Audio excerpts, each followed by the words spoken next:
우리 오늘 말씀은 여호수아 6장 1절부터 5절에 있는 말씀으로 기적과 순종 사이, 기적과 순종 사이라는 제목으로 하나님 말씀 증거하겠습니다. 신학교를 다닐 때 저를 답답하게 하는 어느 친구가 있었습니다.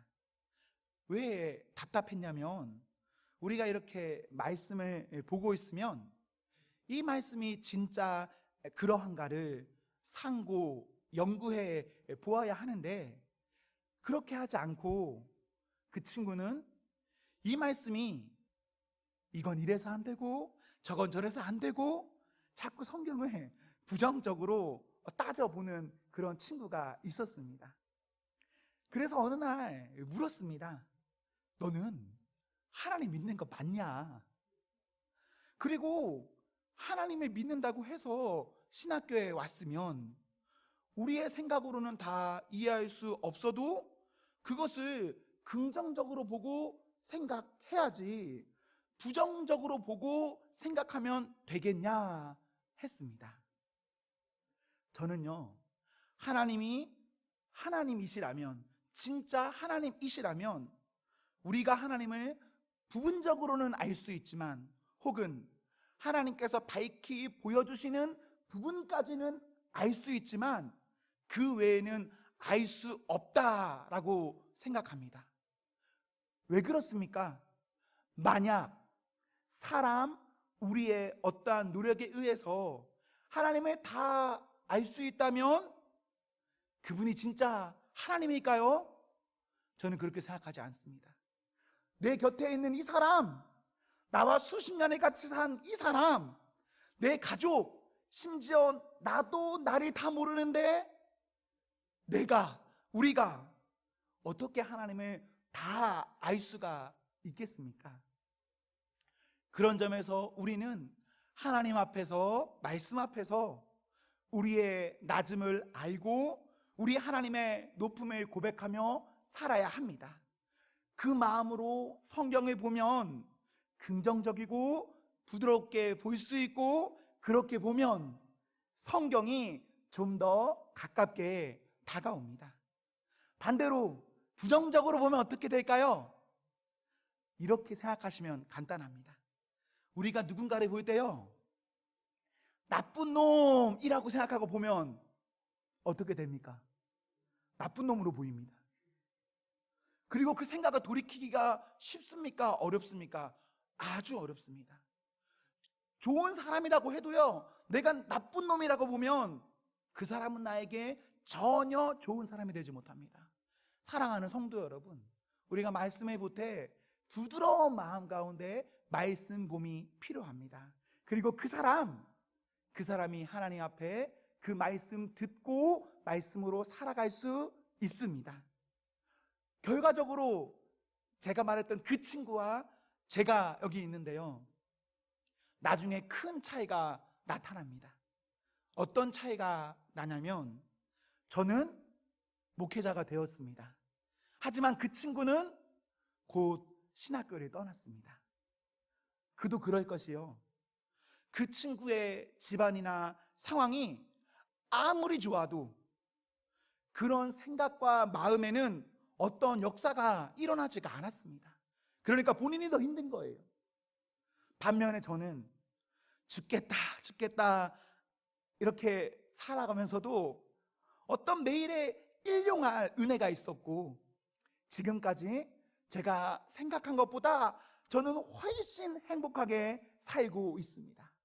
우리가 말씀을 어떻게 보느냐 중요합니다, 여러분. 말씀을 부정적이고 거부하면서 바라보지 마십시오. 말씀 가운데 우리 하나님께서 이 말씀으로 어떻게 말씀하시는가를 부드러운 마음으로 바라보기를 기원합니다. 아멘.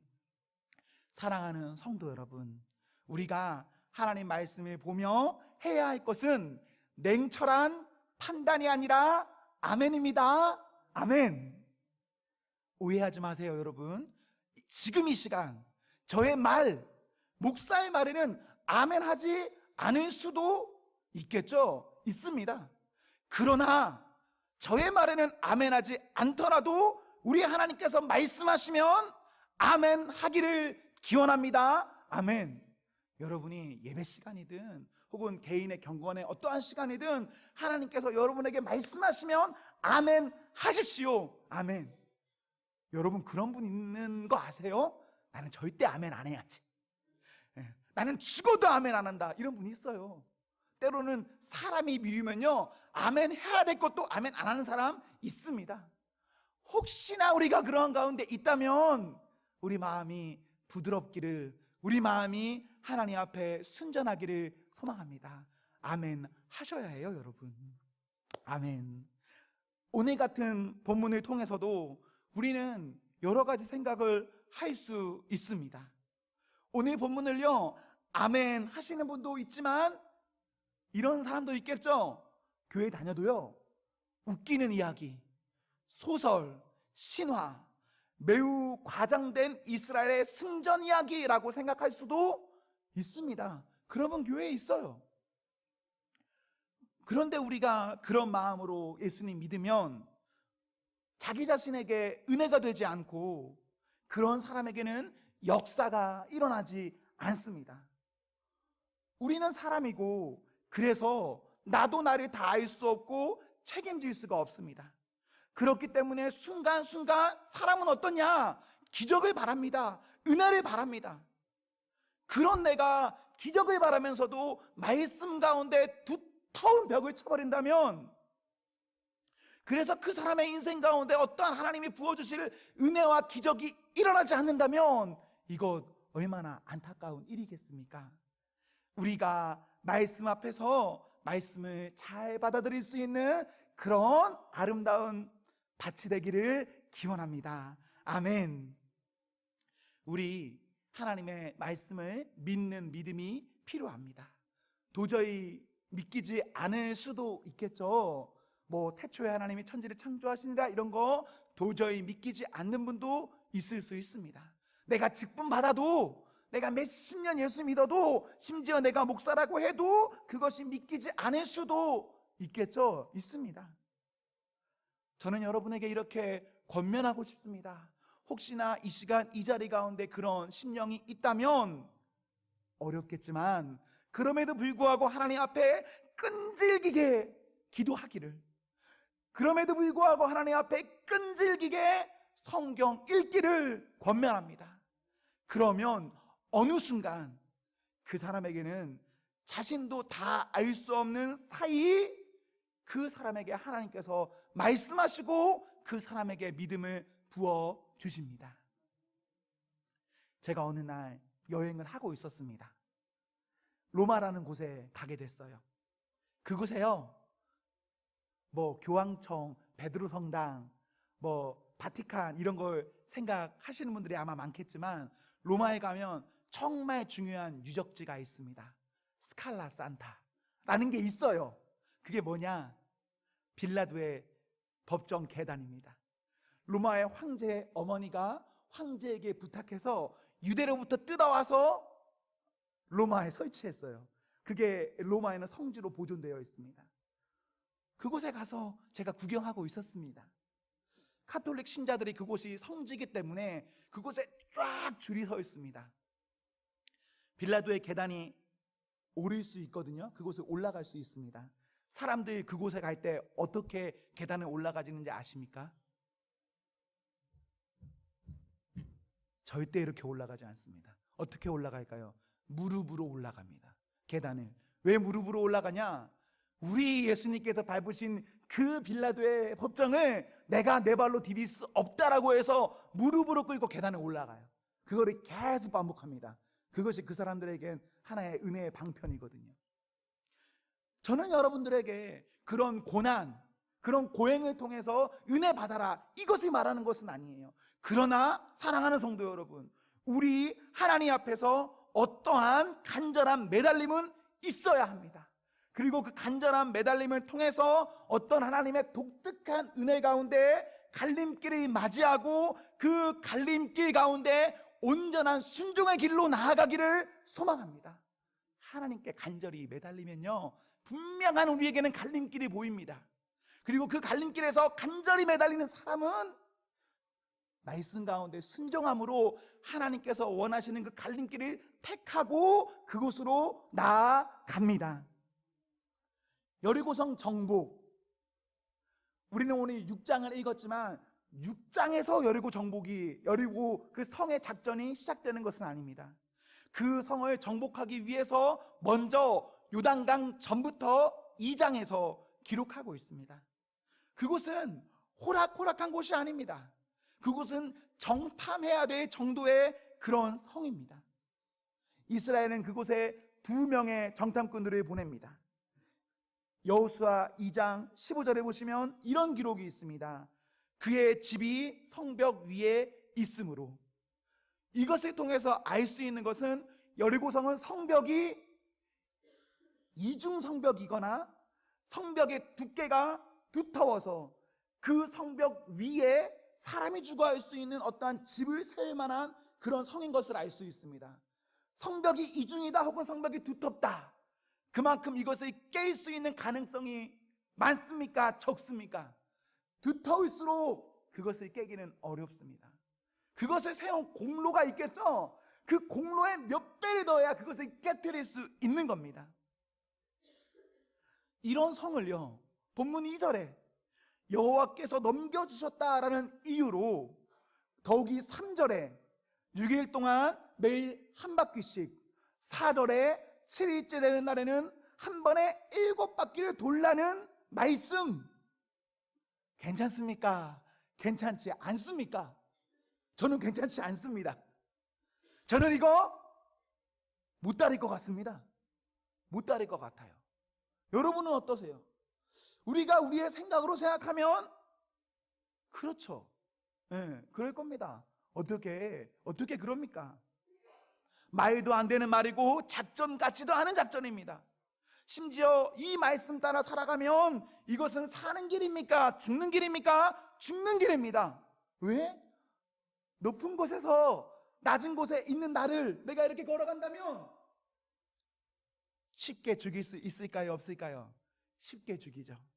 그 성을 둘러서 도는 거 아닙니까? 멀리서 도는 것이 아니라 그 성을 둘러서 도는 거예요.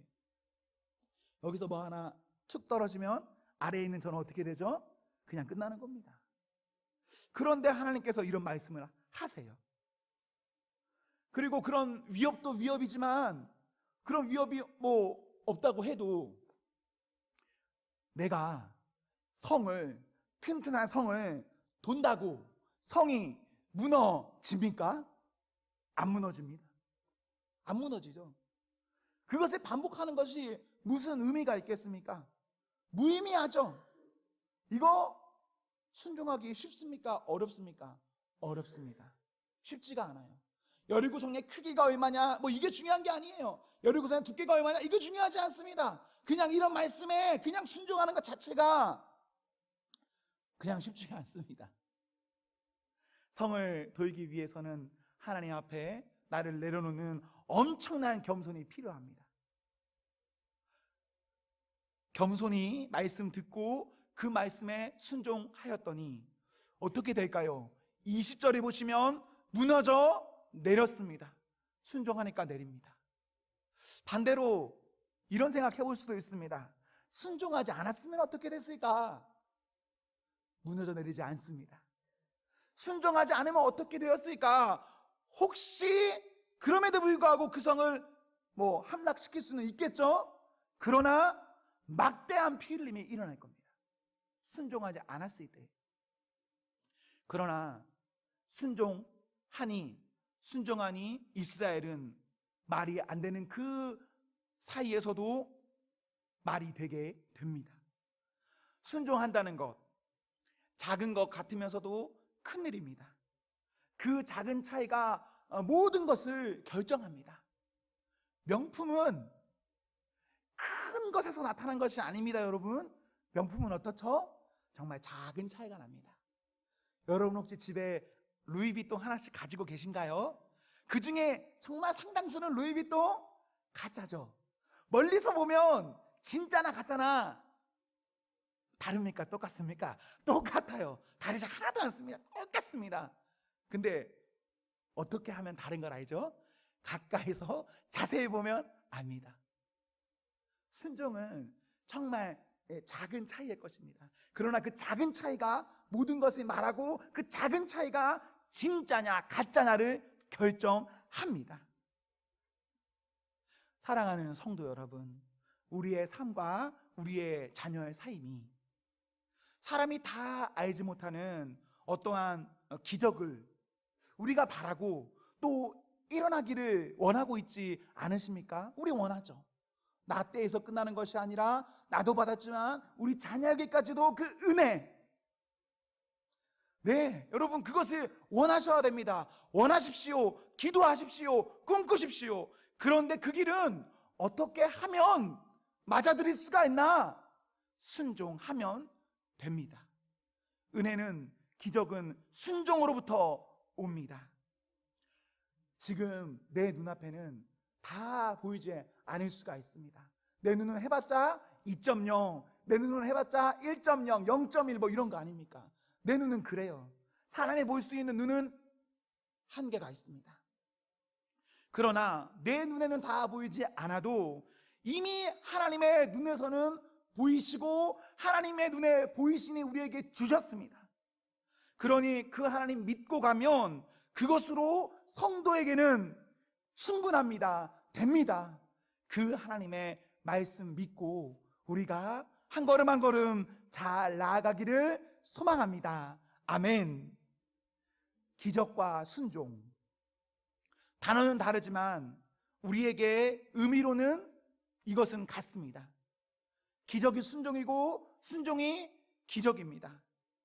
기적과 순종의 사이는 전혀 같지 않아 보이고 너무 멀어 보이지만 그냥 그것은 가까운 거리, 같은 말입니다.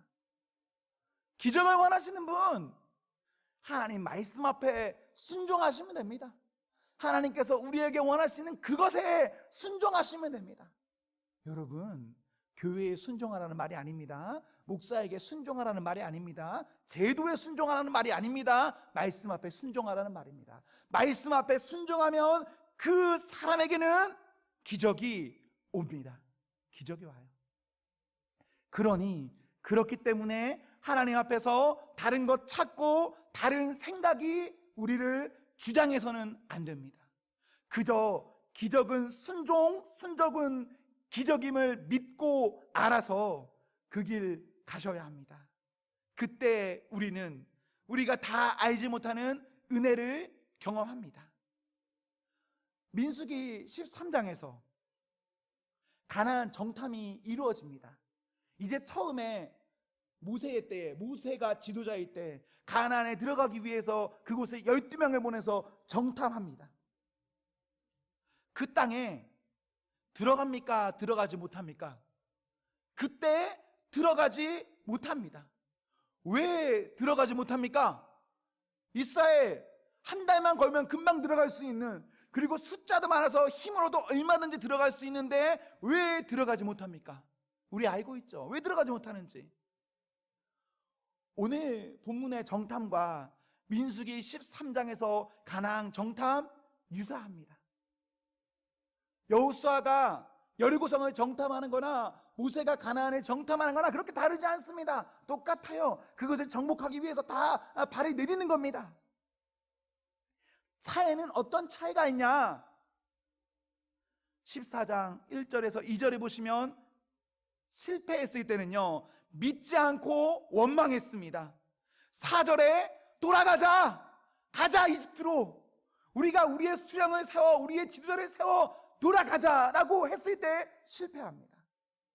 8절에요, 여호수아 갈렙이 정말 믿음으로 권면해도 그 사람들을 움직이려 하지 않습니다. 이때 실패했습니다.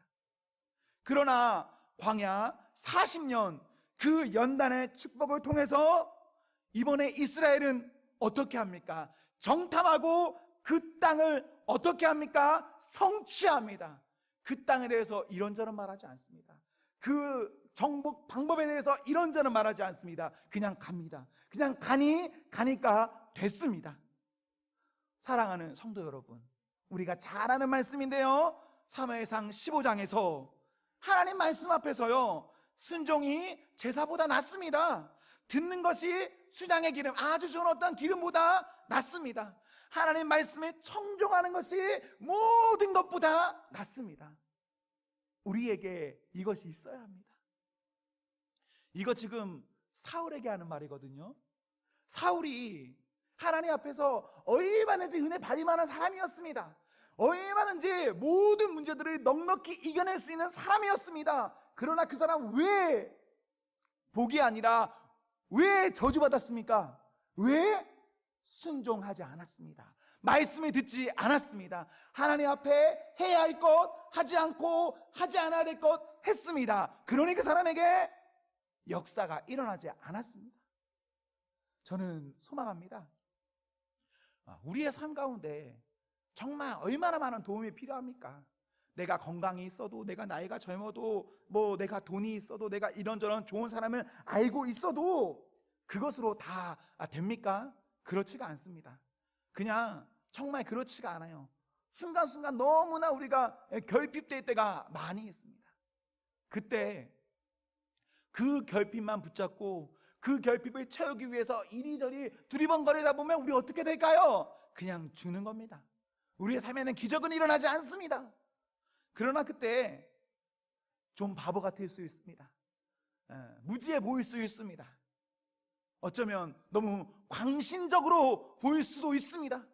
그러나 그때 어떻게 해야 합니까? 하나님 말씀 앞에서 말씀 붙잡고 기도하면 그 사람에게는 기적이 일어납니다. 아멘. 어떤 성도님들 정말 열심히 박수도 치고 정말 열심히 찬양도 하시고 정말 열심히 기도도 하시고 정말 열심히 말씀도 보시고 정말 열심히 헌신하는 분들이 보입니다. 인간적인 눈으로 볼 때 그거 바보 같아 보입니다. 인간적인 눈으로는요. 그러나 하나님 앞에서 그것은 바보가 아닙니다. 그것은 멍청한 것이 아닙니다.